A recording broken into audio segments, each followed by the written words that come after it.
So, you want to no-hit King in Deltarune? Well, I can teach you how. Now, considering this is a Chapter 1 boss, there's not really much I can give you in terms of advice for equipment, where it's just the Spooky Sword on Chris, the Brave Axe and Iron Shackle on Susie, and the Ragga on Rousey. You can also get the Devil's Tail if you really want to, but that's not really necessary unless you're doing full game runs. So, yeah, let's do it. Right, now let's talk strategy. So as I said, King is the easiest boss to no-hit in Chapter 1. Jevil is a lot harder, and the others aren't really bosses. I mean, K-Round is sort of a boss, well, a mini-boss rather, even if it has its own music. But anyway, I'm covering King today. So the best way to go about defeating King in Chapter 1 is through violence.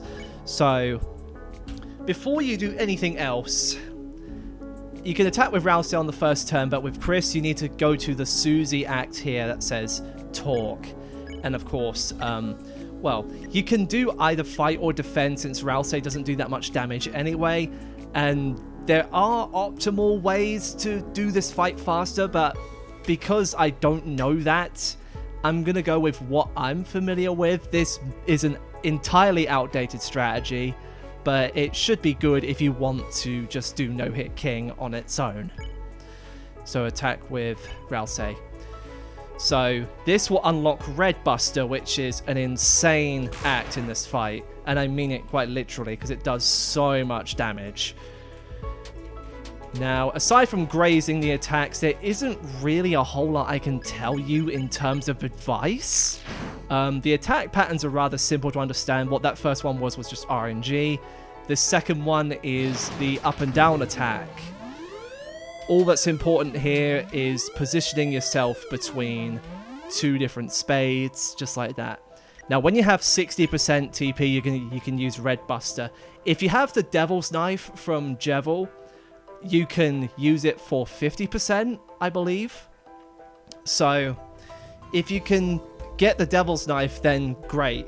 Though, this is going to be better if you're doing, like, Pacifist. And using Violence on Chaos King does not abort the true Pacifist route. So, it's all fair game. Now, because this is Chapter 1 and 2, you just spam like that. And the next attack is the chain attack. What I recommend you do is go down to either corner and just move around in a square shape like this. That will give you the best chance to avoid the chains. Yeah, it's also important that you get those crits in. Now this one, the bounce attack, just stay away from the edges. Only graze them if you're going for a speed run, but otherwise just stay away from them and you'll be okay.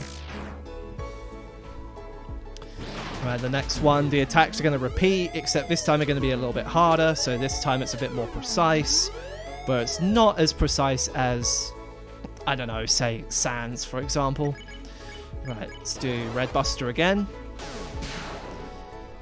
And bearing in mind, this is minimal grazing. If you graze a lot of bullets, you can end this fight a lot quicker because you can get more TP.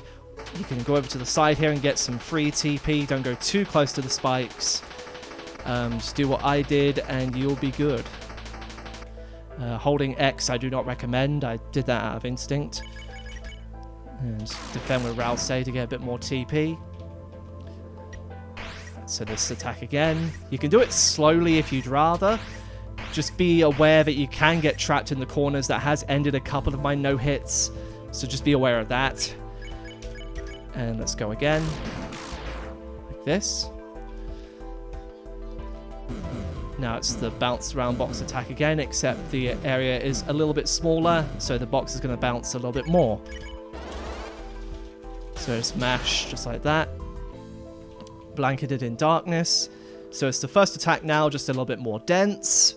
Graze here if you can, but if not, if you want to play it safe, don't graze it. I'm showing what it will look like if you do not graze as much as possible. I don't advise it if you're just starting out, but if you want to do that, then feel free. Now the third round of attacks. This is the last round, and the fight actually will end after the next attack that's like attack 1. So now use Red Buster here. And just like that, you have beaten King.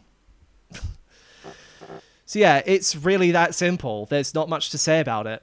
So now we're going to take a look at what it all looks like in a single run.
So that's how to no-hit Chaos King in Deltarune Chapter 1.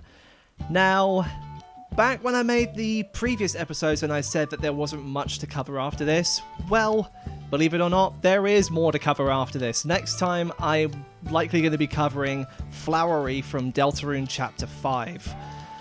So, yeah, let's look forward to that.